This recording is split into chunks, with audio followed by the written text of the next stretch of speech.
Okay, we're gonna pick up this example now. We've worked another example a little bit ago, and we just talked about writing a first law equation. We'll see why that's important here in just a minute. Move this up out of our way. So we've got another example here. I've got room at the bottom of the sheet here. We'll just start down there. So another example. This particular example, we have, again, it is steam, which means that is water, most likely in the vapor form, but we know enough information to determine if it's in the vapor form or not. 0.3 kilograms is our mass. I've got, now they've told me it's weighted, so that means it's a constant pressure of 1 megapascal. They've given me an initial temperature of 400 degrees C. Again, I'm just writing these. If you're not used to watching me do videos, I'm just writing my givens down, and we'll go to the camera here in just a second. So I've written down, and that's 250. 250 degrees C is T2. T1 is 400 degrees C. T2 is 250 degrees C. And this problem wants us to find the heat transfer from the cylinder. They want us to find Q out. Find Q out. Okay. Now, remember, we worked this problem earlier where we had a weighted piston cylinder, pressure, same exact pressure, temperatures, mass. So basically the same exact piston cylinder. And this one wanted us to find the boundary work. So we've already found the boundary work for this particular piston cylinder. And then we spent a little time and talked about how do we write a first law equation? And why is that important? Well, because this problem is asking us to find the heat out. So here's where I would turn to my class and I would say, well, what's a good tool or method for finding heat transfer? Because we've already figured out what we're looking for. We figured out what is known. We've written down, organized our known information. And now the third step of problem solving says, okay, well, what are you looking for? What do you know? Now, third step is, what are some good tools or ideas or possible ways to find what it is that you're looking for? Well, and I would wait. What's a good way for trying to find heat transfer? And I would pause, and it would be awkward because I would go quiet. I wouldn't sit here and continue talking like I am with you guys.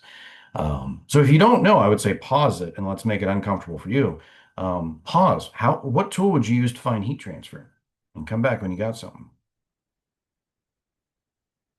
I'm hoping you say first law because that hopefully will become a gag reflex anytime you're trying to find an unknown energy quantity. The first law is one of the first things that should come to mind. So how do we write a first law equation? We need to draw our system. Okay. Draw our system. Step one. Piston. Simple. Check. Draw our system. What energies cross the boundary? Well, your choices are heat, work, and mass. Well, I'm looking for heat, and I'm looking for the heat out.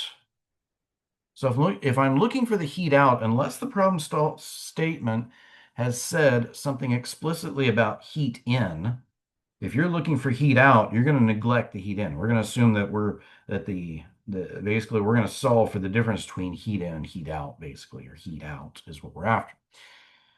Now, it is a piston cylinder. If there's a piston cylinder and the volume changes, which normally it does, you need to assume that there's a boundary work term. That's kind of the purpose of a piston cylinder is you're going to have boundary work. So that one's not quite as obvious. But again, if it's a piston cylinder, you're just kind of guaranteed you're going to have boundary work. Anything else? I don't see, it's a closed system. I haven't drawn it closed. Let's draw maybe some kind of a seal right there. It's a closed system. I've got steam trapped in this thing. It can't get out, so there's no mass crossing the boundary. I've got a heat term. I've got a work term. I don't see anything else doing work, and nothing else is applying a force here. So again, my options are heat, work, and mass. Well, there's no mass, and we've already got heat, and I think we've got the only kind of work involved. Step three says this becomes your left-hand side. Add the energies coming in, subtract the energies going out.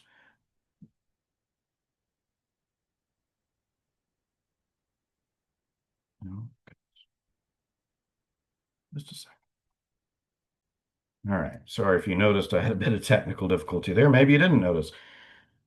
I've got my system. I've got the energies across the boundary. Now we're going to create the left-hand side. The left-hand side says, since I've got two terms going out, they're both going to get subtracted. That is Q out minus the boundary work out. And step four says the right-hand side is going to be all of the energies that change. Well, that's either internal kinetic or potential energy. Well, this piston's not moving. The lid moves up and down, but the whole system itself is stationary. That's my first law equation.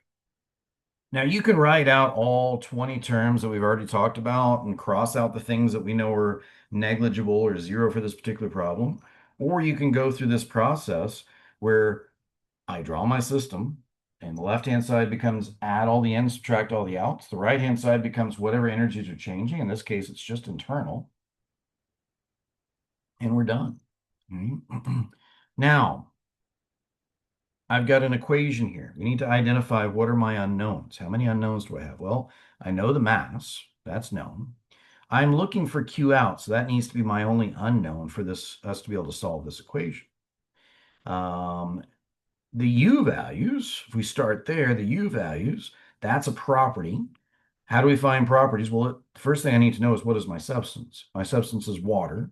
So I'm going to use property tables, and the rules for that says I need to know two properties at each state. Well, I know pressure and temperature at both states. So that should be enough information to use property tables to find U values. So that leaves Q out and the boundary work out, except remember earlier, we've already worked part of this problem. Grab this other sheet. We've already found the boundary work from over here. Right? We found the boundary work earlier. We found that the boundary work out, which was the integral of pressure with respect to volume, because it's constant pressure, it's a weighted piston cylinder, the boundary work out became pressure times the change in volume. Now, it's not always this simple. We'll see some examples where it's not. And because the mass is constant, you can factor that out. And we've already found this value. That's in another video. I'll try to link it in here somewhere. Right? We've already found the boundary work out is minus 22.16 kilojoules. It's negative because the system's actually being compressed. So it's actually work going into the system. So I've actually got work going into the system. All right, well, so I've got the boundary work term. So that means Q out becomes my only unknown so long as I can find these U values. Well, I can find the U values because those are properties, and I can find them just like I found the specific volume values for the previous example. So for properties, I just need to know P1 and T1. That will give me U1, which I know those. I do need to know P2 and T2. That will give me U2. And again, as I've said before, you need to be practiced at using property tables at this point. And if you're not, well, I need you to go learn how to use property tables. What do we know? I've got 1 megapascal. Water boils at this pressure at 179, almost 180 degrees C. We're way above that in both states. So at 400, this is my U value. Let me highlight. There we go. At 400 at state 1, this is my U value. That's 2957.9 units there, kilojoules per kilogram. Again, this is from the 6th edition of Chengel and Bowles. I am not monetized, so I'm using this only for educational purposes. And U2 is right there at 2710.4 kilojoules per kilogram. Okay.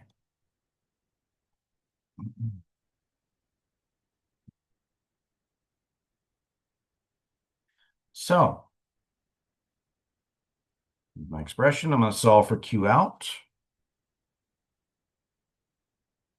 I'm going to say minus Q out is equal to M delta U plus the boundary work out. Skip as much of the algebra here as you like. I'm going to go ahead and distribute my negative sign through. So take the negative sign here, move it to the other side of the equation. This becomes U1 minus U2. Now it's minus boundary work out. Somebody is inevitably going to ask me, why is it U1 minus U2? I've explained it to you 3 times now, taken the negative sign, and I've moved it to this side of the equation. That flips the sign here. Right? But if you need to ask again, ask in the comments, and I'll try to walk you through it. Q out is equal to now 0.3 kilograms. And I've got values there for U1 and U2. That is 2957.9 minus 2710.4. Those are both kilojoules per kilogram. I'm going to factor it out and only write it once. Minus, I'm going to end up in the margins. That's not a good idea, but it's okay. Minus 22.17, or I'm sorry, 22.16 kilojoules. And that's actually minus a negative. That's minus a negative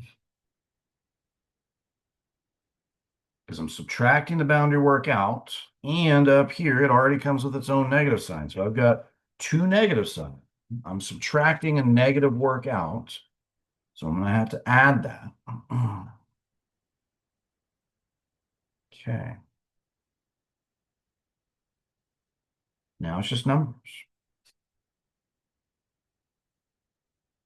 Okay. I've got, let's do inside the parentheses first. There's 2957.9 minus 2710.4. That's the difference inside the parentheses. We're going to get about 30% of that, 0.3.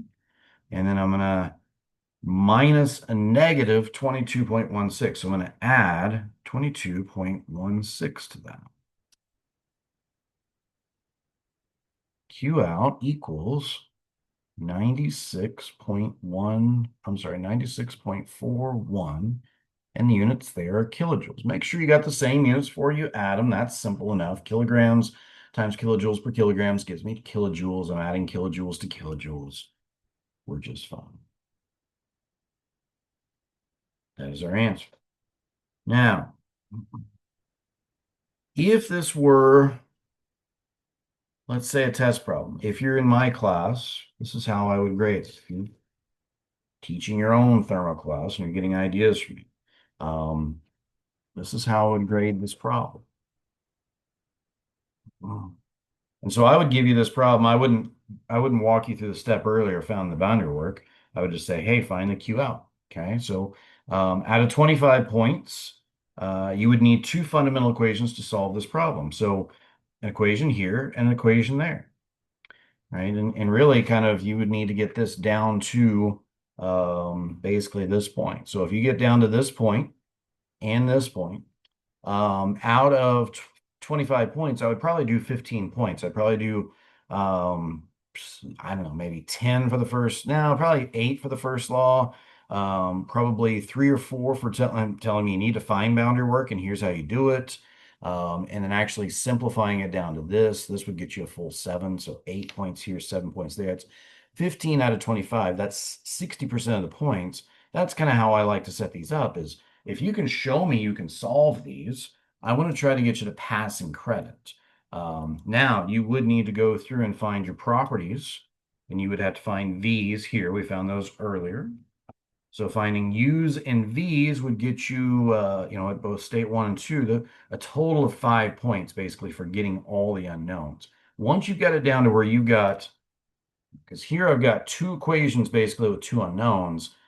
I don't know Q out and I don't know boundary work out once I find U's and V's. So that's two equations, two unknowns once I find all my unknowns. So once you found all your unknowns, you got as many equations as you have unknowns, I try to get you to 20 points out of 25, 80% of the credit. That's what I try to do. Because then you show me, okay, well, given an infinite amount of time, you can get down to a solution. I try to get you to a B if that's what you do. Even if you just show me if you're completely out of time, you're like, Steve, I know I'm going to use these properties to find this property and these properties to find that property.